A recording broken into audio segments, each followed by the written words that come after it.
de retour à Hello, bonjour Alberta. Je m'appelle Anne Boiteau et nous parlons ce soir avec Trisha Carlton, qui est conservatrice, et avec Kirsten Evendine, qui est la directrice exécutive du Lougheed House.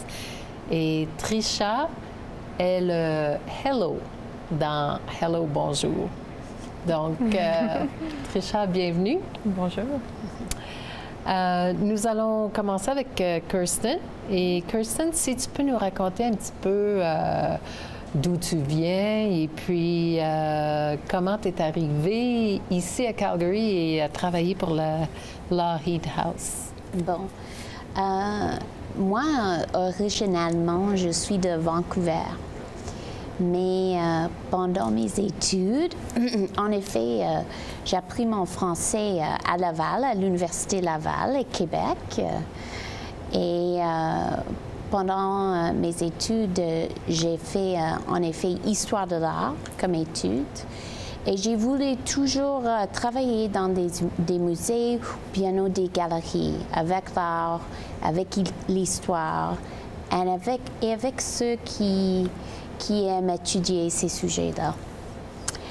Alors, j'ai fait une maîtrise à l'Université de Colombie-Britannique et pendant les années 90, vers 92, j'ai décidé de venir ici, à Calgary, pour un apprentissage au musée Glenbow, qui est un gros musée ici en Alberta. Et cet apprentissage-là, c'était juste pour 3 mois. Mais je suis encore ici il y a à peu près 20 ans. J'étais là assez longtemps et j'étais conservatrice à un moment donné. Et j'ai décidé aussi que je voulais vraiment travailler dans un site historique. Alors, ce que moi je trouve, les sites historiques, c'est des endroits d'héritage, des endroits historiques. Et quand on est dans ces endroits-là, on est dans l'histoire, on vit l'histoire, on peut dire. Ça fait que pour moi, c'était une occasion de vraiment essayer ce genre de travail-là. Et pour moi, ce que j'aime beaucoup de travailler avec les sites et aussi avec les collections, les objets historiques, c'est de vraiment communiquer, faire des connexions avec la communauté. C'est des endroits où on peut vraiment découvrir d'où on vient, où on veut aller, comme une communauté, comme une ville. Oui. Alors, pour moi, Lougheed House, c'est un des endroits les plus importants historiques de cette ville. C'est assez vieux. Pour cette ville? Pour cette ville, on peut dire. L'année prochaine, on va avoir l'anniversaire 125e, en effet. Alors, pour Calgary, c'est ancien, ça. Oui, oui. C'est excitant. Oui. Et le Lougheed House, c'est une maison qui est quand même, qui a été toujours bien maintenue, qui est, parce que vous avez souvent des événements, vous louez la maison aussi à des gens? C'est un endroit public. On est une société non-profit, on peut dire, qui est chargée avec de le maintenir, en effet. Mais on a toujours des programmes d'école, des événements publics, éducatifs. On fait souvent des expositions.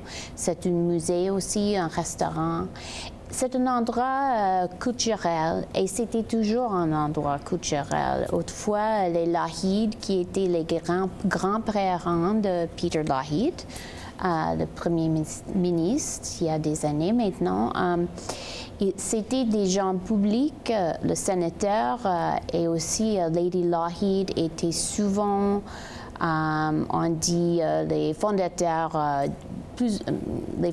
de Calgary. Ça fait que c'était un endroit où on rencontrait les politiciens du jour, les artistes du jour, musiciens. Ils étaient des gens très sportifs de la communauté culturelle très tôt dans la ville. Ça fait qu'on vit encore cette tradition-là. C'est bien. Et la maison, vous nous disiez plus tôt, c'est une maison d'à peu près 10 000 pieds carrés? 10 000 pieds carrés. Donc, c'était une maison où c'était possible de recevoir des gens, de faire des événements, d'avoir des spectacles aussi? Oui. Et autrefois, on n'avait pas ces sortes d'espaces publics ici en ville. C'est quand même un effet du 20e siècle. Alors, il n'y avait pas souvent les théâtres ici. Le Grand Theatre ici à Calgary, c'est eux qui avaient bâti ça, en effet. Ça fait que c'était un endroit où on rencontrait le gouverneur général quand il visitait ici à Calgary. Alors, pour nous, ce qui est super, c'est que c'est encore là. C'est dans un bâtiment qui est complètement original, le bois est original, tout est original à la maison.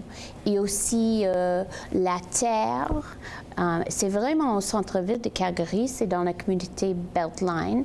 Et la terre, c'est encore toujours là, c'était les 3 acres, on dit ça, encore au centre-ville. Et c'est là où ils avaient décidé de vraiment avoir une famille. Ils avaient 6 enfants à cette maison-là. Et après, ils sont partis pendant les années 30. Tout à coup, c'était une maison qui était ça est devenu la propriété de la ville même. Alors, il y avait des services publics qui étaient dans la maison pendant une période de temps. Les années 40, c'était le service féminin de l'armée canadienne qui était là. C'était en effet un centre d'entraînement pendant la Deuxième Guerre mondiale pour eux.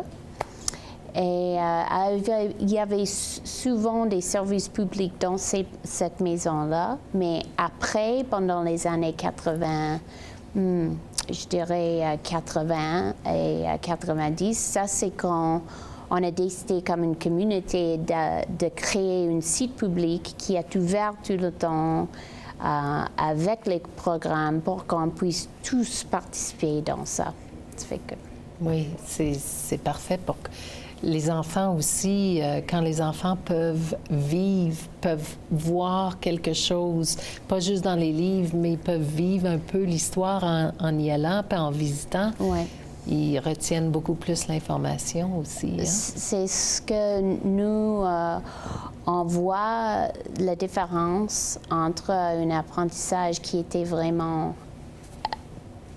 au cœur d'histoire, comme on dit, dans la maison, où ils peuvent vraiment être dans l'espace où les gens mangeaient, dormaient. Ils peuvent s'imaginer toutes sortes de choses. C'est très... Pour eux, ça fait une grosse différence. Oui. Pour l'idée d'être intéressé à l'histoire, pour nous, moi, je pense que c'est essentiel d'avoir cette sorte d'expérience. Et quand on est adulte, moi, je me rappelle la première fois quand je suis dans un endroit comme ça. Oui, c'est sûr. Absolument. Ouais. Absolument.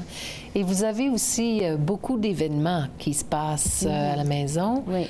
Vous avez, par exemple, un thé pour la journée du souvenir? Oui, en effet, il y a une madame qui s'appelle Rose Wilkinson. Elle a 92 ans et elle va avoir une discussion avec le thé, des petits forts, des biscuits. C'est un thé de remembrance. Alors, c'est le 9 novembre. avant le 11 novembre. Et c'est une conversation avec la conservatrice Tricia de la Heat House. Elle va parler de ses expériences avec la guerre. Elle est encore une femme qui a vécu avec tout ça.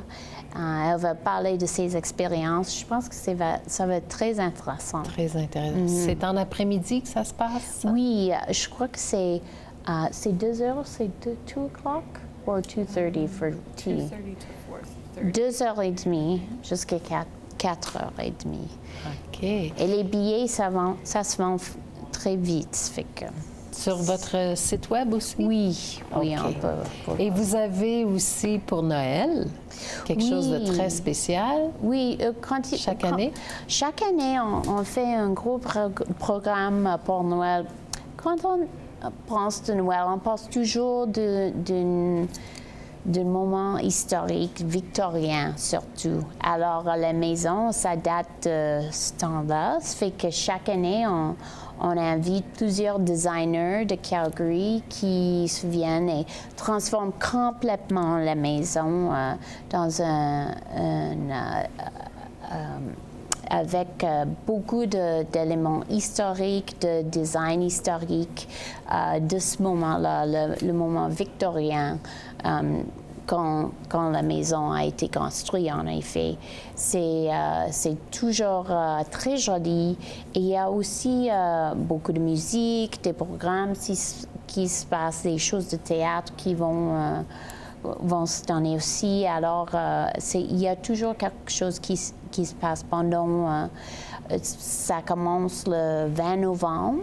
Et ça va jusqu'au 20 décembre cette année. Alors, pendant cette période-là, ouais.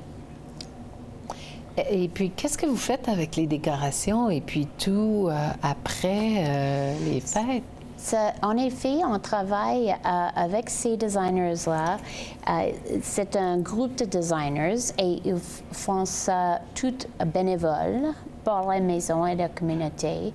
C'est un groupe qui s'appelle le Calgary Design Group. Et eux, ils ont beaucoup de contacts avec des maisons, des magasins, en effet, de design et de fournisseurs et tout ça. Et après le programme, on donne tout ça au retour au magasin. Alors, c'est vraiment un emprunt. Et c'est des magasins qui sont très généreux avec ça. Et après ça, on retourne tout ça. Ça prend à peu près de travail, hein? 2 jours chaque côté pour installer et déinstaller. Wow. Ouais. C'est beaucoup de travail. Ouais. Et puis, en 30 secondes, qu'est-ce qui s'en vient pour l'année prochaine, un petit peu? L'année prochaine, c'est l'anniversaire, son 25e anniversaire. Alors, une chose qu'on va faire, qui, moi, je pense que c'est très intéressant. En 1891, les Lahis, quand ils sont tous ménagés dans la maison, ils ont eu un open house. Et ça, on va recréer ça. L'open house. Nous avons besoin de plus de temps pour en parler. Merci beaucoup d'avoir été avec nous ce soir. Thank you, everyone. Merci à nos bénévoles et à la prochaine. Say, hey, baby, all the way.